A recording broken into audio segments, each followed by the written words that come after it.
Hi guys, hope you're all doing well. It's been quite some time, so I just wanted to post a quick video to explain why I haven't been uploading. Basically what's been going on, I've had a lot of things going on in life that has been very stressful, and I ain't been coping with it very well, so I've had to sort all that out before I can even think about doing the van and doing sort of videos and things like that, because it takes quite some time to record all the video and then edit it as well and then get it uploaded, because I've got to put the music to it, I've got to put effects and all that sort of stuff. Now I have been working on the van, but I haven't been able to record it because the weather's been so rubbish. I've had to do what work I can when I can to the van and as quickly as possible. Now when you're recording you have to take seconds to set up the camera in the right position, to sort of organise the things in an angle that looks good. So I've had to just sort of basically do as much work as I can quickly without recording, just so I can get some progress done with the van through winter. I've been applying this, which is anti-vibe, which I know you can get better brands, I know you can get cheaper brands. With the price I'm getting that for, it's pretty decent, to be honest. So that's applied to the backs of these. It's all applied down here. All this panel is completely sort of deadened. This one's not fully deadened. I can, however, quickly show you the difference between a non-deadened panel and a normal panel, because this panel is not deadened, that panel is, so I will show you the difference. I'm not sure how well this will come across on video, but this panel under the window is not deadened.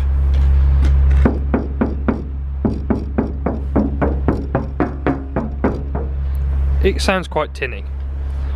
These two panels, however, are deadened.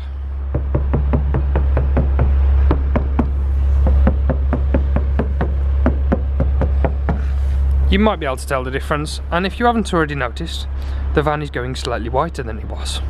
The wheels have just come back from powder coating, well, two of them anyway, I'm still missing the rear ones, but two wheels are back from powder coating and brand new tyres are on there.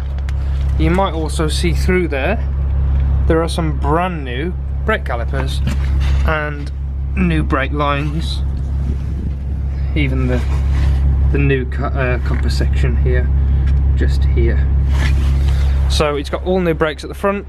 That one's waiting to be rebuilt. The other side is rebuilt. The exhaust was completely shot to pieces. Might be able to put a picture in there. It didn't look too great. If you can't tell, it's not meant to be in that many pieces. So I've reconditioned some heat exchangers. So they're now on. The heat exchangers are on, and it's got an MP single pack exhaust on there, which unfortunately is mild and it is starting to rust through, but I'm going to get that coated in a thermal coating anyway. There are big things happening to this van. I have got this. So if any of you are quite witty out there, you might recognise what they are by the connectors, which might give you a clue as to what's going to be happening quite soon.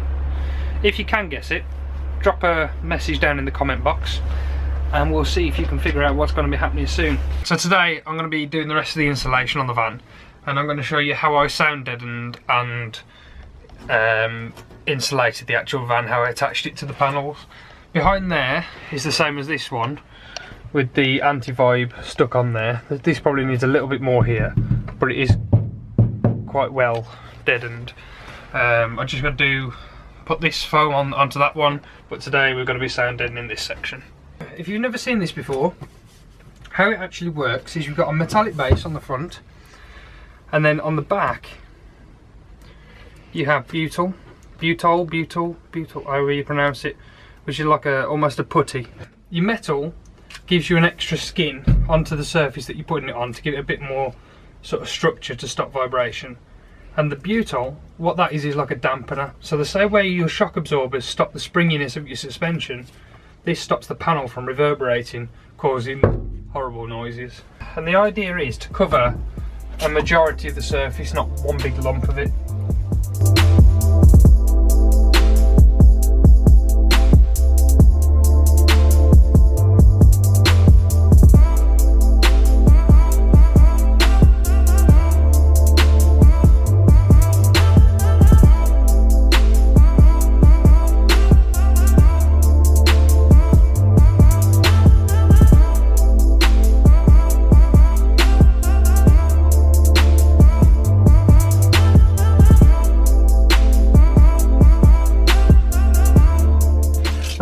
So they probably won't have that much effect, to be honest, these little strips, because it's mainly the bigger blocks that will do it. But rather than waste it, we may as well put it on. You can notice if I cut a section of the video when I tapped it before, if I tap it now and then cut that other video back in, you should hear a bit of a difference already. And this was before. So there is a bit of a difference. There's a little window rattle, but it's a lot better. You're gonna want to grab a heat gun, and you're gonna want to grab a small round object that you can use to roll onto this butyl tape. So you want to heat it up gently, one at a time, and then start to evenly roll this out to push it onto the panel. That will make it grip. Once it's on there, you don't want to pull it back off because you'll ruin it. Warm it up and then just roll it out. I'm going to get on with that now.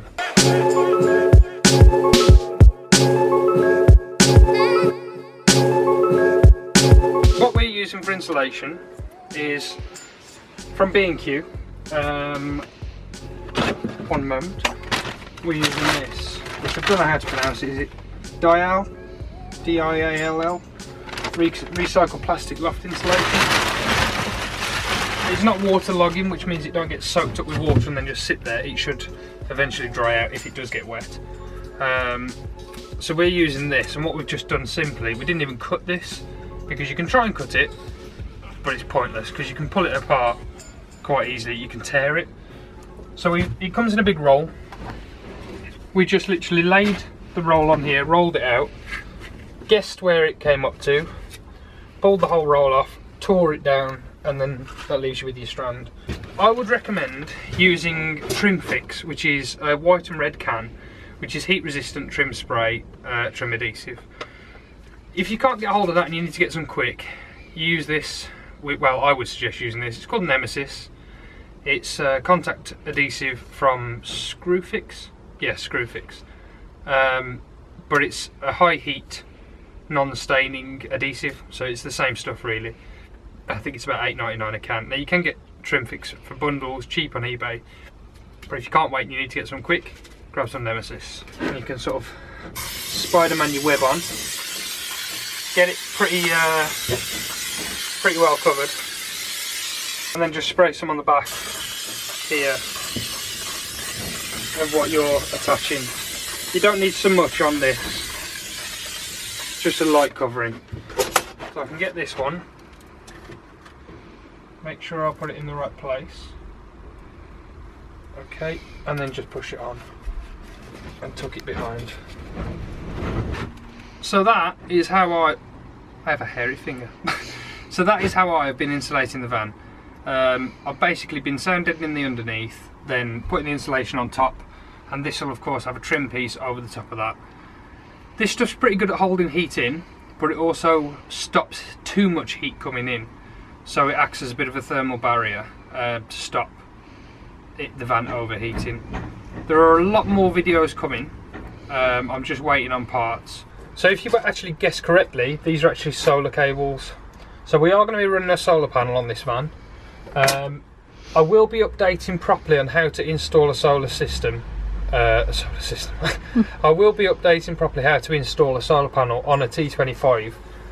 It's pretty much the same as every sort of van that you do it on, as well, any setup really. If you've got a leisure battery in anything, it's the same setup, so any video will be fine. But specifically for a T25, I found quite a neat little routing trick that I haven't seen mentioned anywhere else. So if you have got a Vanagon or a T25 or T3, however you recognise this van, this might be a good way of neatly wiring in a solar panel for you. So that'll be coming up in another video. Stay tuned guys, thank you once again for watching. Hit subscribe if you haven't already, and please share my content with your friends. Thank you very much and take care. Bye bye.